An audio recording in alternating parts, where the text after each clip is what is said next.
যার 5 বিঘা 3000 করে টিয়া কোটি হিসাব করে নেনরা নিজে তো মাতবররা নিছে মাতবরের নাম কি অন্ত তো বস্তিতে একজন গার্জেন বানায় তারা জমা করছে বা তার কারে দিছে হেড তো আর আমরা জানি না কে পিলে মানুষ হাতত দিছে নাম কি কে শামসুদ্দি কামাল বিলাকার হাতত দিছে কে তো কার হাতত দিছে এটা আমি না জানি বিঘা পিছে 3000 করে লইছে যার 5 বিঘা মাটি তো বেশি কই লইছে আমি 9000 টাকা দিছো হয় আপোনালোকে নিশ্চয় গম পাইছে যে যোৱা 5 আৰু 6 তাৰিখে শোণিতপুৰ জিলাৰ অন্তৰ্গত বুঢ়াচাপৰি এক বৃহৎ ডাঙৰ উচ্ছেদ শান্তিপূৰ্ণভাৱে সম্পূৰ্ণ হ'ল আৰু উচ্ছেদ চৰকাৰে পূৰ্বৰ পৰাই কৰি আছে এতিয়াও কৰি আছে ইয়াত আমি যিমানেই বিৰোধিতা নকৰোঁ কিয় এইটো কেতিয়াও বন্ধ নহ'ব কাৰণ উচ্ছেদ কাৰ্যটো হৈছে 2026 চনৰ নিৰ্বাচনী বৈতৰণি পাৰ কৰাৰ এটা ডাঙৰ প্ৰজেক্ট আমি যিমানেই প্ৰতিবাদ নকৰোঁ কিয় এইটো কেতিয়াও বন্ধ নহয় কিন্তু আমাৰ কথা হৈছে চৰকাৰে যেতিয়া উচ্ছেদ কৰিলে উচ্ছেদ কৰাৰ পূৰ্বে আমি শোণিতপুৰ জিলা আয়ুক্ত ডাঙৰীয়াক আমি সাক্ষাৎ কৰি এই উচ্ছেদৰ নামত বা সেই উচ্ছেদিত লোকসকলক মিছা প্ৰবঞ্চনা দি পেলাই যে এছাম ব্যক্তিসকলে লাখে লাখে টকা সংগ্ৰহ কৰিলে এই কথাখিনি আমি লিখিতভাৱে আমি জিলা আয়ুক্ত ডাঙৰীয়াক আমি অৱগত কৰিছিলোঁ প্ৰায় 15 দিন আগতেই যে সেই স্থানত এই চৰকাৰী বিভাগৰ ফালৰ পৰা কিবা এটা এৱাৰনেছ প্ৰগ্ৰাম পাতিলে হয়তো এই মানুহখিনি এই টকাখিনি আদায় নিদিলেহেঁতেন কিন্তু এইটো সম্পূৰ্ণভাৱে চৰকাৰৰ ফালৰ পৰা ব্যৰ্থ হৈছে যিয়েই নহওক যে ইতিমধ্যে আপোনালোকে গম পাইছে যে সামাজিক মাধ্যমত ভাইৰেল হৈছে যে গিয়াছুদ্দিন নামৰ এজন ব্যক্তিয়ে লাখে লাখে টকা সংগ্ৰহ কৰি বিশেষকৈ অসমৰ মাননীয় মুখ্যমন্ত্ৰী ডাঙৰীয়া আপোনাৰ সাংসদ মাননীয় ৰঞ্জিত দত্ত ডাঙৰীয়া বিধায়ক মাননীয় গণেশ লিম্বু ডাঙৰীয়াৰ নাম লৈ লাখে লাখে টকা সংগ্ৰহ কৰি সেই মানুহখিনিক এটা বিপদে পৰিচালিত কৰিছে চক অতিকে দুৰ্ভাগ্যজনক কথা হ'ল অসমৰ মুখ্যমন্ত্ৰী ডক্টৰ হিমন্ত বিশ্ব শৰ্মা ডাঙৰীয়াৰ যিটো নেকি আপোনাৰ উচ্ছেদৰ প্ৰজেক্ট তেখেতে সফল হোৱাৰ পথত আৰু আমি বিশেষকৈ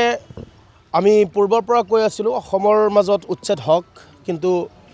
সংস্থাপন অবিহনে যাতে কোনো উচ্ছেদ নকৰে আৰু বিশেষকৈ আমি লেণ্ডলেছ মানুহখিনিৰ কাৰণে আমি সংস্থাপন বিচাৰিছিলোঁ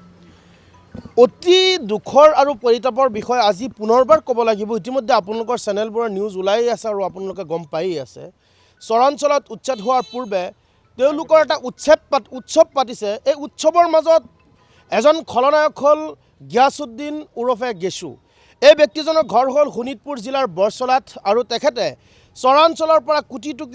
কোটি টকা লুণ্ঠন কৰি পেলাই তেখেতে নগাঁৱৰ টাউনৰ মাজমজিয়াত তেখেতে অট্টালিকা সাজি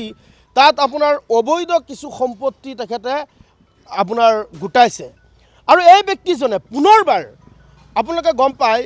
যে এইবাৰ যি উচ্ছেদ হৈছে এই উচ্ছেদত গৈ পেলাই উচ্ছেদ হোৱাৰ পূৰ্বে তেখেতে বিজেপিৰ এজন লিডাৰ হোৱাৰ কাৰণে তেখেতে মানুহক গৈ কৈছে যে তোমালোকক বিজেপি চৰকাৰে উচ্ছেদ কৰিব আৰু বিজেপি চৰকাৰে তোমালোকক ৰক্ষা কৰিব পাৰিব তোমালোকে প্ৰতিটো বিঘা পিছে তোমালোকে 2-4-5 হাজাৰ টকাকৈ তোমালোকে দিয়া তোমালোকৰ উচ্ছেদ নহয় আৰু যিসকল মানুহে টকা দিছে তেওঁলোকক উচ্ছেদ বন্ধ হ'ব বুলি কৈছে আৰু যিসকলে টকা দিয়া নাই তেওঁলোকৰ উচ্ছেদ হ'ব বুলিয়ে কৈছে কিন্তু আমি যোৱা চলন্ত বছৰৰ আপোনাৰ ডিচেম্বৰ মাহৰ 24 তাৰিখে শোণিতপুৰ জিলাৰ সন্মানীয় আয়ুক্ত মহোদয়ক আমি সাক্ষাৎ কৰি পেলাই তেখেতক এখন স্মাৰক পত্ৰ প্ৰদান কৰিছিলোঁ আৰু কৈছিলোঁ যে দুষ্ট চক্ৰৰ কথাখিনি কৈছিলোঁ আৰু আয়ুক্তগৰাকী তাত গৈ পেলাই যিবোৰ ঠাইৰ পৰা প্ৰথম আপোনাৰ টকা গ্ৰহণ কৰিছিলে তাৰ পৰা উচ্ছেদ আৰম্ভ কৰিছে গতিকে আমি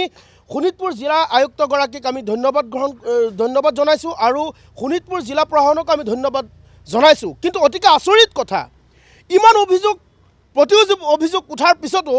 এই যি আপোনাৰ গিয়াছুদ্দিন নামৰ গেছু নামৰ এই দালালজনৰ লগত আপোনাৰ 15-20 জনীয়া এটি দুষ্ট চক্ৰৰ দলক এতিয়ালৈকে কিয় নগাঁও জিলা প্ৰশাসন আৰু শোণিতপুৰ জিলা প্ৰশাসনে তেখেতক এৰেষ্ট কৰিব পৰা নাই এইটো কিন্তু আমাৰ আচৰিত লাগিছে যিকোনো খবৰৰ বাবে যোগাযোগ কৰক